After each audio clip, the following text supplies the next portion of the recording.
Hey ho Pop gengs!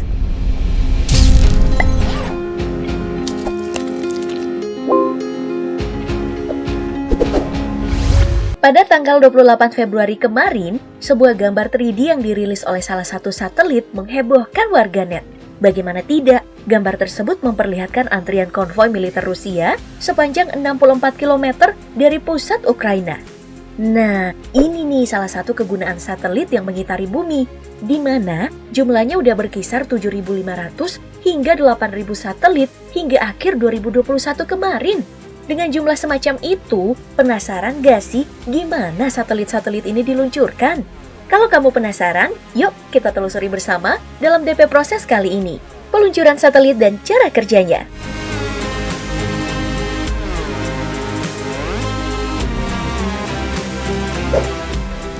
Sebelum diluncurkan dan mengangkasa, satelit-satelit ini tentu aja didesain dan diproduksi secara intensif. Proses ini biasanya membutuhkan waktu sekitar 2 hingga 3 tahun untuk satu satelit. Hal pertama yang dilakukan adalah pembuatan rangka, yang biasanya menggunakan baja, besi, dan juga campuran beberapa logam tahan panas. Jika sudah selesai, maka rangka yang didapatkan akan dipasangkan beberapa modul operasi, mulai dari modul kontrol, daya, penggerak, hingga komunikasi. Jika semua modul udah terpasang, maka selanjutnya akan dilakukan pemasangan perangkat tambahan seperti antena dan juga panel surya. Setelah semua itu, maka satelit dianggap komplit dan bisa dioperasikan.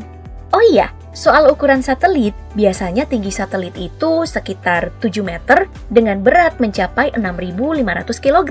Bayangin tuh gedenya. Jadi wajar aja kalau pembangunannya memakan waktu yang banyak. Setelah satelit yang dibuat dianggap komplit, maka selanjutnya akan dilakukan beragam pengetesan untuk mengetahui fungsi dari satelit udah normal dan juga uji ketahanan. Uji pertama dilakukan di thermal vacuum chamber. Dalam ruangan ini, si satelit bakal diuji dalam lingkungan yang mirip di luar angkasa. Mulai dari gravitasi hingga suhu ekstrim sekitar minus 170 derajat Celcius hingga 120 derajat Celcius. Lalu uji yang kedua akan melibatkan guncangan untuk mensimulasikan keadaan saat peluncuran. Hal ini dilakukan untuk menghindari kesalahan fatal seperti adanya bagian yang patah saat peluncuran dilakukan. Gak lucu kan kalau baru mau meluncur ke angkasa, malah rusak. Ingat, ini bukan layang-layang 20 ribuan. Nah, uji yang terakhir adalah uji alat komunikasi antara si satelit dan juga kontrol utama di bumi. Tentu saja hal ini menjadi krusial karena fungsi utama dari satelit adalah memberi informasi. Semua orang yang terlibat pasti mimpi buruk nih kalau satelitnya udah di angkasa tapi nggak bisa komunikasi.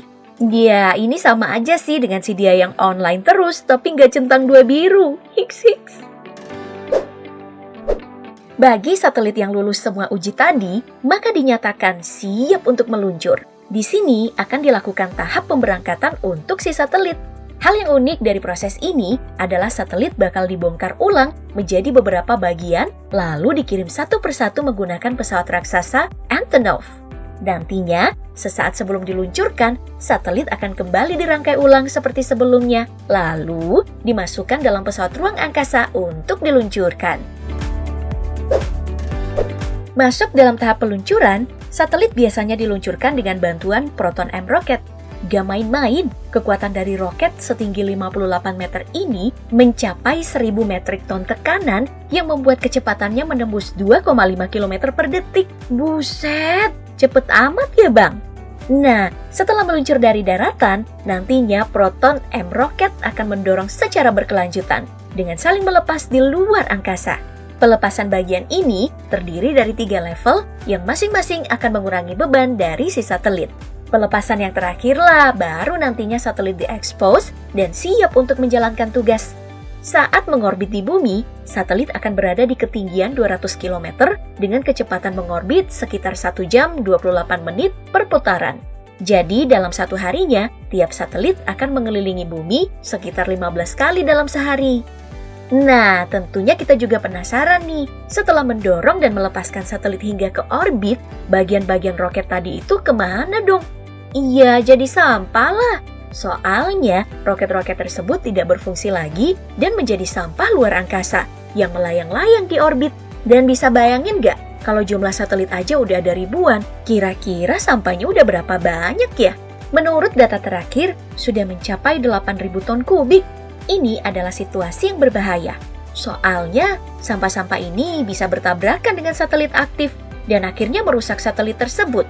Seperti kejadian tahun 2009 saat satelit aktif milik Amerika Serikat bertabrakan dengan satelit non-aktif milik Rusia. Bahkan, banyak kejadian satelit malahan jatuh ke bumi.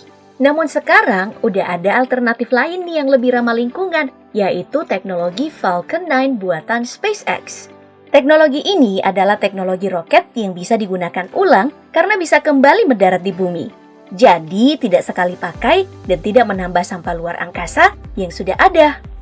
Bagi Elon Musk selaku pemilik dari SpaceX, Falcon 9 ini adalah masa depan manusia dan juga pencarian antariksa.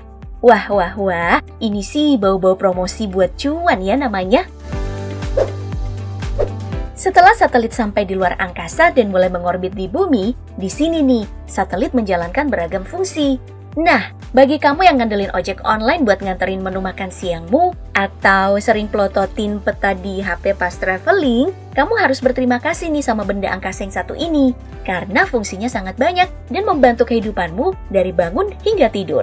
Satelitlah yang memancarkan sinyal untuk televisi, telepon dan juga internet, melacak objek, mengambil gambar planet dan objek angkasa, terus memprediksi cuaca, iklim, dan berbagai keadaan di bumi. Lalu masih ada banyak lagi fungsi lain dari satelit. Kamu juga bisa nonton video ini karena adanya satelit. Tapi satelit bukan cuma berfungsi damai seperti komunikasi atau pendidikan.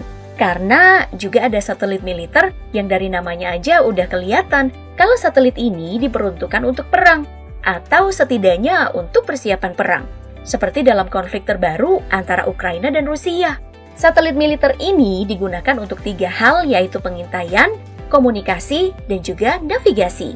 Jadi, belum ada tuh satelit yang digunakan untuk penyerangan seperti yang ada di film-film. Namun meskipun begitu, ketiga fungsi tadi sebenarnya sudah menyeramkan ya. Apalagi dari rumornya, satelit militer memiliki kemampuan pencitraan lebih dari 1 cm yang bisa melihat jelas tiap gerak-gerik manusia di bumi. Bayangin aja betapa menakutkannya kalau ada orang yang bisa melihat kamu secara detail selama 24 jam. Jadi wajar jika orang-orang penting seperti raja dan presiden mendapat perlindungan ekstra. Dari sejarahnya, negara pertama yang melakukan pemanfaatan satelit untuk militer adalah Amerika dengan program bernama Corona Project pada tahun 1950-an. Namanya emang agak sama dengan virus zaman now ya, tapi nggak ada hubungannya kok. Dengan keberadaan satelit militer ini, semua negara maju dan kuat secara militer tengah mengembangkannya lebih lanjut. Jadi nggak menutup kemungkinan nanti ada satelit yang bisa meluncurkan nuklir dari ruang angkasa. Widih, serem banget nggak sih? Kalau ada yang bertanya soal Indonesia dan satelit, nah, kita itu punya setidaknya 26 satelit loh yang sedang mengorbit di bumi. Satelit ini terdiri dari satelit komunikasi dan juga pembaca cuaca. Kapan ya Indonesia punya satelit militer juga?